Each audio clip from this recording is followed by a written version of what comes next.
Hello, this is Robert Rickover at Body Learning, and today my guest is Imogen Ragone, who's an Alexander Technique teacher and web designer in Wilmington, Delaware. And we're going to talk today very briefly about how she's been using the Up with Gravity method in walking, and specifically in an instance of walking in the wind. Imogen, welcome to the show. Oh, thank you, Robert. Glad to be here.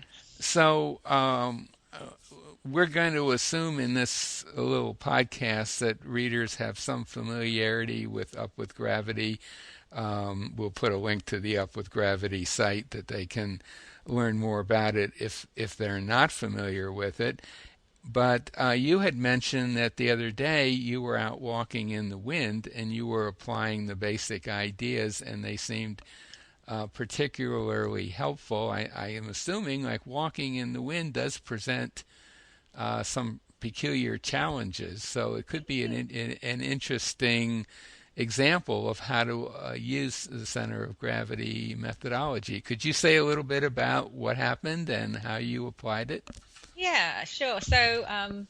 I just was going for my daily walk yesterday. I like to walk every day, and it turned out to be a particularly windy day, Right. not the most pleasant day, really, for a walk.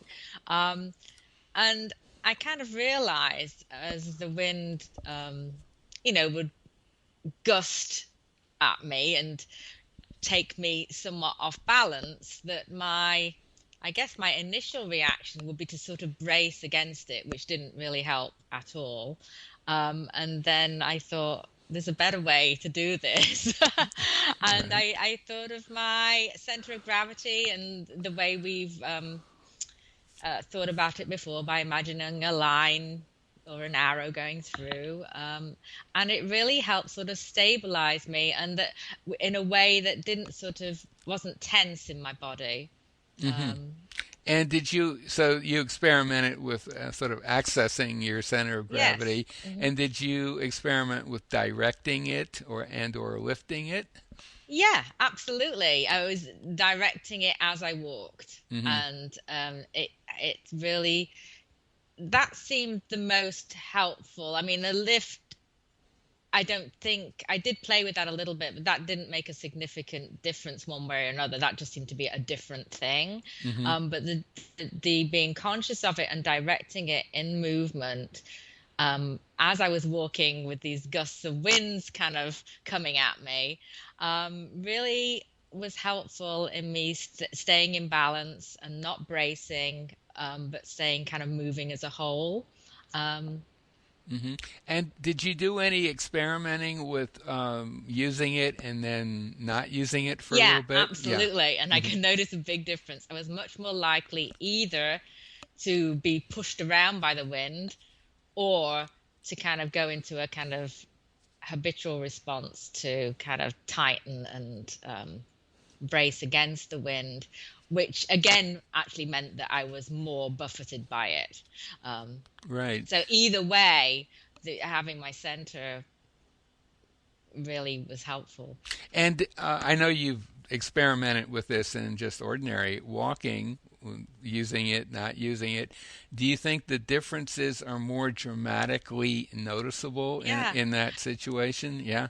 I do, and it reminded me of your little exercise. I think that you maybe even describe in your first lesson and on it with gravity hmm when you have someone push someone on the hmm shoulder. Right. Just. It reminded me very much of that because I hmm wasn't being pushed around by the wind when I was conscious and of my center of gravity. hmm Well, anything else you want to say about that experiment or that situation? Not really, except if you find yourself walking on a windy day, it's really helpful and will help keep you in balance.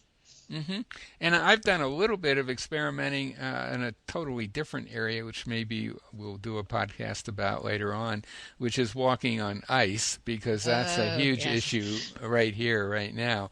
But I think we should probably end our discussion on the wind topic. My guest has been Imogen Ragone, an Alexander Technique teacher in Wilmington and website designer in Wilmington, Delaware.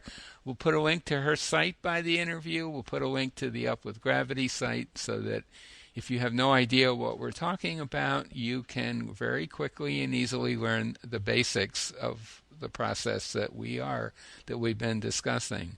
Imogen, thanks so much for this. Oh, you're welcome.